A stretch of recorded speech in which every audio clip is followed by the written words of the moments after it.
परमात्मा को प्रणाम। प्रथम पूज्य भगवान श्री गणेश जी को प्रणाम। भगवान श्री कृष्ण जी को प्रणाम। आदि शक्ति महालक्ष्मी, महाकाली, महासरस्वती, त्रिगुणात्मक स्वरूपिणी आदि शक्ति को प्रणाम।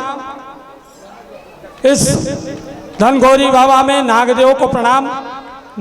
सर्पराज वासुकी पद्मनाभ जी सहित 9 नागों को प्रणाम। हमारे इस पूरे मंदिर परिसर में जितने भी देवी देवता स्थापित हैं, ग्राम देवता, स्थान देवता, उन सबको प्रणाम। हमारे आज के इस जन्माष्टमी के यदुवंशी समाज के इस दिव्य कार्यक्रम में हमारे मध्य सुनील उइके जी विधायक जुन्नारदेव, नीलेश उइके जी विधायक पांडुरना, हमारे गणेश यादव जी पड़ोसी आमला, पड़ोसी क्या ये जुन्नारदेव, बैतूल, मुल्ताई सबकी बॉर्डर ही है, तो आमला के जनपद अध्यक्ष और 25 में से 24 लोग वोट लेके बने जनपद अध्यक्ष।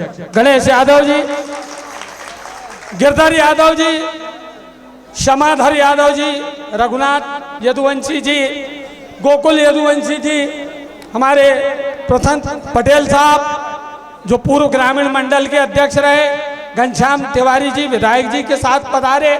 क्या भैया, मैं विधायक जी इसलिए कर रहा हूं कि मैं 1.5 घंटे पहले आया दीपक साहू जी, तो मेरे को एक टीका लगा के आपने निपटा दिया, लेकिन जैसे ही विधायक जी आए तो हम सबको गुलदस्ते दिए, तो मैंने कहा मैं विधायक जी को तो बोल ही दूं, ज्यादा जरूरी है। आज का ये प्रसंग बड़ा अद्भुत है।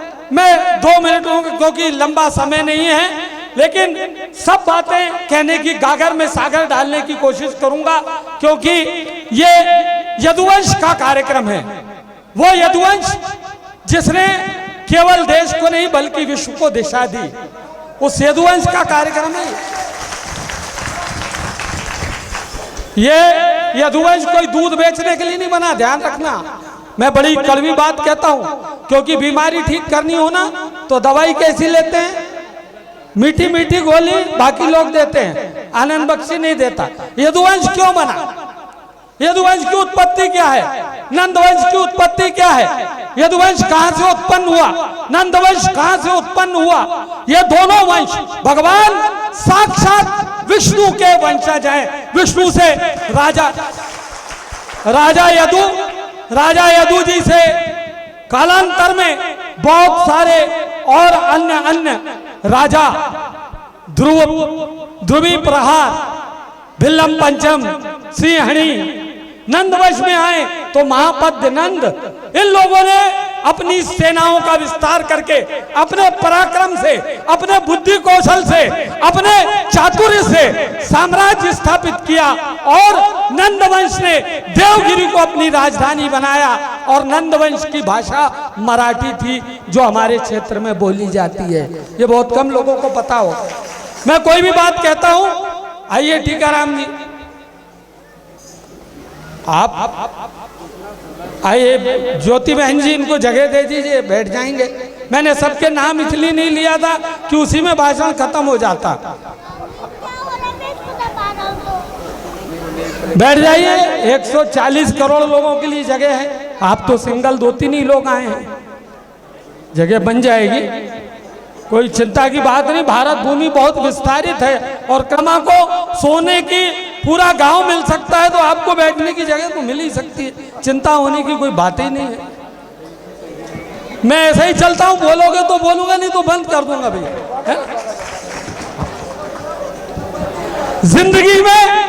जिंदगी में गमों से ना घबरा ऐ इंसान, जिंदगी में गमों से ना घबरा ऐ इंसान, कुछ मकाम ऐसे भी आ जाते हैं, कुछ मकाम ऐसे भी आ जाते हैं और अत्याचार बढ़ जाते हैं जहां कंस की तरह है, ऐसी मथुरा के लिए मेरे श्याम भी आ जाते हैं। परमात्मा ने सृष्टि के संचालन के लिए अवतारों को अवतरण करना शुरू किया। बहुत संक्षिप्त में, त्रेता में कोई था नहीं था, आपको मालूम है। फिर सॉरी, सतयुग में कोई नहीं था, त्रेता में राम जी आ गए, द्वापर में कृष्ण जी आ गए, कलयुग में फिर कोई नहीं है। इसलिए कलयुग में ये भांति भांति के पाप पुण्य जो भी कह लीजिए, ये सब बहुत संक्षेप में हो गए तब जब की जरूरत नहीं पड़ी। लेकिन भगवान कृष्ण को पृथ्वी पर भेजा, उस परमात्मा ने, अखंड अनादि अभेद परमात्मा। देखिए धर्माचार्य लोग बहुत विद्वान है, मैं उनको प्रणाम करता हूं, लेकिन परमात्मा में और भगवान में अंतर है।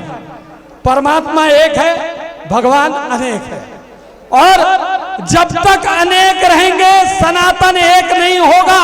अगर सनातन को एक करना है तो भगवान ने जो कहा, सर्वधर्मान परित्यज्य मामेकं शरणं व्रज, एक की शरण में जाना पड़ेगा। एक की शरण में चले गए तो सनातन एक हो जाएगा। अनेक है, मैं जाना नहीं चाहता, 33 कोटि देवता नहीं है, 33 प्रकार के देवता हैं, उनके प्रकार हैं, बहुत लंबा विषय हो जाएगा। लेकिन हम जिन भ्रांतियों में जी रहे हैं, धर्म की सत्यता, धर्म की परख, धर्म क्या है, धारयति इति धर्मा, धारण करना पड़ता है तब वो धर्म होता है। मैं ब्राह्मण हूं और मैंने ग्रंथ पढ़ लिए तो धार्मिक हो गया, क्षमाधार जी ऐसा नहीं होता, धारण करना पड़ता। ब्रह्म जानाति इति ब्राह्मणः, ठीक है राम जी। ब्राह्मण कौन है? जाति से नहीं है, मैं बख्शी हूं इसलिए ब्राह्मण है, ये चिंचोले इसलिए ब्राह्मण है, ऐसा नहीं होता। ब्रह्म जानाति इति ब्राह्मणः, जो ब्रह्म को जानता है वो ब्राह्मण है। चलिए जिंदाबाद भैया, बधाई हो। ये एक बार जोरदार तालियां बजाए भाई साहब के लिए। अरे तो ये कोई हास्य है क्या? हम समझ नहीं पाए। द्वापर में कृष्ण जी को सारे विद्वान ब्राह्मण ऋषि मुनि जो ब्राह्मण थे, भगवान कृष्ण को प्रणाम किया करते थे। ये सीखने की बात है, हम सीखते नहीं, हम उल्टी दिशा में ले जाते हैं। चलिए बहुत लंबा विषय हो जाएगा, छोटी छोटी कुछ बातें। मातृशक्ति, हमारी माताएं बड़ी संख्या में उपस्थित हैं। माताओं को क्या कहूं, क्योंकि राधा के बगैर कृष्ण का जिक्र हो ही नहीं सकता। राधे तू बड़ भागिनी कौन तपस्या कीन, राधे तू बड़ भागिनी कौन तपस्या कीन, और तीनों लोक तारण तरण सब तेरे अधीन। जो आपके अधीन है, जो राधा जी के अधीन भगवान स्वयं है। मैं आप सबको प्रणाम करता हूं। एक पंक्ति और पढ़ता हूं, संचालक महोदय आप भी सुने, कि मेहंदी कंगन रोली का श्रृंगार नहीं होता। क्या बात है? मेहंदी कंगन रोली का श्रृंगार नहीं होता, रक्षाबंधन और भैया दूज का त्योहार नहीं होता। मेहंदी कंगन रोली का श्रृंगार नहीं होता, रक्षाबंधन भैया दूज का त्योहार नहीं होता, और उनके आंगन सूने सूने रहते हैं जिनके घर में बेटी का अवतार नहीं। क्या बात है, क्या बात है, जोरदार ताली बजाएं। ये माँ है, ये साक्षात देवियां हैं। मैं आपको प्रणाम करता हूं, बड़ी संख्या में आपकी उपस्थिति है, और जिस परिधान में आपकी भी उपस्थिति है, ये क्षेत्र में इसको प्रणाम करना चाहता हूं। क्योंकि जो संस्कार हैं, जो मंडल आ रहे हैं, जो उनकी वेश, इस पे भी अंक होंगे निर्णायक महोदय, साहू जी है अंक, इस पे भी अंक है। जो वेशभूषा है ये आसान काम नहीं है। संगीत, अभी क्षमाधार जी कह रहे थे हर कोई ढोलकी नहीं बजा सकता, लेकिन ये ढोलकी नहीं है। आप देखो जरा एक बार, मैंने कहा मैं बहुत कम समय में बोल दूंगा, क्योंकि बिना दक्षिणा के बुलाया गया हूं। दक्षिणा दे के बुलाओगे तो 4-5 घंटे तुमको यही सुनाते रहूंगा। वैसे मैं दक्षिणा लेता नहीं। संगीत क्या है? संगीत की उत्पत्ति कहां से है? यह सामवेद से उत्पन्न हुआ। भगवान भोलेनाथ के डमरू से संगीत की उत्पत्ति हुई, ऋचाएं उत्पन्न हुई। वेद क्या है? ऋचाओं का योग वेद है। और भगवान भोलेनाथ ने जब डमरू बजाया तो उस डमरू की ध्वनि से संगीत और लय उत्पन्न हुई। Aaron Aaron Arun Arun Aaron Aaron Arun Arun, डम डम डम डम डम डम डम डम। ये आरुण आरुण अरुण अरुण है, डम डम डम डम डम डम नहीं है। ये हमने कर दिया क्योंकि हम समझ ही नहीं पाए, और वहां से संगीत उत्पन्न हुआ। सा से साकार ब्रह्म, सुनिएगा आप लोग चिंतक लोग हैं, सा से साकार ब्रह्म। देखिए मैं चूना ऊना मसाला वसाला बेचना भी जानता हूं, लेकिन आप ये धर्म सभा आपने कहा तो मेरा संबोधन धर्म सभा जैसा है।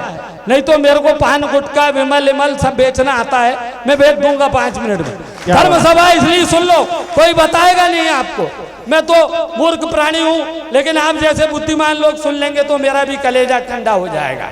सा से साकार ब्रह्म से निराकार ब्रह्म की यात्रा का नाम संगीत है। कहिए कैसे? साकार, पटेल साहब, साकार ब्रह्म से निराकार ब्रह्म की यात्रा संगीत है। सा से साकार ब्रह्म, रे से ऋषि मुनि, ग से गंधर्व, म से महिपाल, प से प्रजापत, ध से धन्वंतरी, नी से निराकार ब्रह्म। यह संगीत, सारे गामा पधा नी सा, ये संगीत है। और कैसा अद्भुत हमारा देव दर्शन है। भगवान गणेश जी मृदंग बजा रहे हैं, माँ सरस्वती वीणा बजा रही हैं, भगवान भोलेनाथ डमरू बजा रहे हैं, नारद जी वीणा लेकर के तीनों लोकों में नारायण नारायण करते हुए विचरण कर रहे हैं। हमारा भगवान स्वयं कृष्ण बांसुरी को बजाता है, बांसुरी को बजाता है। कदम कदम पे मुश्किलें हैं, जिंदगी फिर भी मुस्कुराती है। सुनील भाई, कदम कदम पे मुश्किलें हैं, जिंदगी फिर भी मुस्कुराती है। और छेद है बांसुरी के सीने में, फिर भी वो गीत गुनगुनाती है। क्या बात है, क्या बात है, वाह। सीने में छेद करके गीत गुनगुनाना अद्भुत काम है। भगवान कृष्ण स्वयं बांसुरी बजाते हैं। जिस धर्म के मूल में, देवों में, तत्व में, वेद में संगीत हो, वो संगीत अपनाना ही चाहिए। ये चिकनी चमेली पहुआ चढ़ा के छत पे आई, ये नहीं होना चाहिए। सुन ले बेटा, मेरा भाषण जो जो सुनता ना उसकी शादी हो जाती है।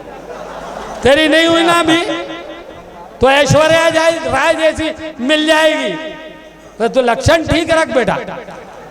हाँ, मिलने में कोई कमी नहीं, गाँव में ही दे देंगे। अच्छा लड़का रहेगा दे देंगे, नहीं रहेगा कैसे देंगे। चलिए ये तो विषय अलग है। तो मैं कह रहा था, जिसके मूल में संगीत हो, जहाँ वेदों में संगीत हो, जहाँ देवताओं में संगीत हो, जहाँ सुरों से भगवान स्वयं गोपियों को लुभाते हो, ऐसी मोहनी बांसुरी बजाते हो, उस हिंदुस्तान की धरती में संगीत होना ही चाहिए। और अभी कोई कह रहा, मुकेश यदुवंशी जी कह रहे थे कि ये कार्यक्रम बंद हो सकता है, इसको बंद मत करना, क्योंकि सुनील उइके जब तक विधायक है, मुझे पूरा आत्मविश्वास है। और अगर कभी नहीं करे तो चलना, मैं भी भूख हड़ताल पे बैठ जाऊंगा, है ना। दोनों तरफ के लोग हैं आपके पास, आपने सबरी माया जोड़ रखी है ना। यहाँ कोई बातें ही नहीं है, तो ये कार्यक्रम चालू रखिए। इसको बंद करने की बात सोचे ही मत, क्योंकि आप बंद कर देंगे तो इस क्षेत्र में संगीत बंद हो जाएगा। भगवान को भजन पसंद है। कलयुग में केवल कीर्तन से भगवान मिल जाता है, कोई जप तप करने की जरूरत नहीं है। मैं आपसे क्या क्या कहूँ, इतना विषय मेरे पास है, परंतु आपसे यह अवश्य कहना चाहता हूँ कि ध्यान रखिए कि हमारी लौ उस मालिक से लग जाए। सुनील भाई, मैं भी लिखता हूँ, मैंने लिखा कि बहुत बेखबर सा हूँ पर सबकी खबर में हूँ। सुनिएगा वकील साहब, गिरधर जी, बहुत बेखबर सा हूं पर सबकी खबर में हूं, और एक तेरी नजर में हूं तो फिर सबकी नजर में। वाह वाह। युवाओं से कहना चाहता हूं, तुम युवा लोग जो पैदा हुए अपने बुजुर्गों को देखते थे कि गांव में गैया पालते थे या भैंसी पालते थे, दूध का व्यापार करते थे। नंदवंश दूध बेचने के लिए नहीं बना, नंदवंश राज करने के लिए बना है। और आज से नहीं, यदुवंश राज करने के लिए बना है। ये यादव जी को ऐसे ही मुख्यमंत्री पद नहीं मिल गया। मुलायम सिंह यादव हो, लालू यादव हो, तेजस्वी यादव हो, ये कोई ऐसे ही मुख्यमंत्री नहीं बन गया। ये वंश का प्रताप है, ये वंश का डीएनए है, ये वंश का गुण है कि राज करना आपके इसमें क्या बैठे बैठे बोलते पिछड़े हैं, बड़े गरीब हैं, शर्म आनी चाहिए। जिस कृष्ण ने हम जैसे गरीब सुदामाओं को सोने का गांव दे दिया, तुम कहते हो कि तुम उस वंश के और गरीब हो। खुद को जगाओ, चेतना जगाओ, खड़ा हो जाओ समाज के लिए। यह कार्यक्रम तुम्हारे जैसे लोगों के रहते अगर बंद हो गया तो शर्म आनी चाहिए तरुणाई को, काले बालों वालों को, क्योंकि इन सफेद बालों वालों ने, ये 83 साल के, ये भी 80 75 साल के लोग बैठे हैं, इन्होंने इस कार्यक्रम को चलाया और आप नहीं चला सकते युवा होके? तूफानों से आंख मिलाओ, सैलाबों पर वार करो। तूफानों से आंख मिलाओ, सैलाबों पर वार करो और मल्लाहों का चक्कर छोड़ो, तैर के दरिया पार करो। मोहब्बत की दुकानें खोलो, फूलों का व्यापार करो। इश्क अगर गुनाह है तो ये गुनाह 100 बार करो, लेकिन प्रेम बेटा इधर उधर मत कर लेना। मेरे राग में मैं प्रेम ईश्वर से, भगवान से करने को कह रहा हूं, नहीं तो तुम कल को पड़ोस में सीटी मार दो और पिटपुटा जाओ तो बोलो वो आए थे पंडित जी, उनने ही तो बताए थे प्रेम करो, तो हम खिड़की में खड़े होकर सीटी मार रहे थे। भैया ये काम नहीं, प्रेम भगवान से करो, ईश्वर से करो। बहुत बहुत मुझे जाना है, मुझे फोन आ रहे थे। सम्मानीय विधायक जी के आगमन की प्रतीक्षा में मैं पिछले 1-1.25 घंटे से, यादव जी गवाह हैं, वैसे तो ये वकील हैं लेकिन ये गवाह हैं, 2 वकील, कि मैं यहाँ उपस्थित था।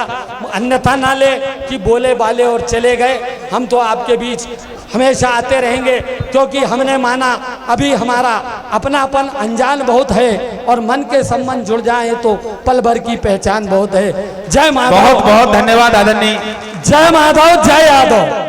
सम्मानीय आनंद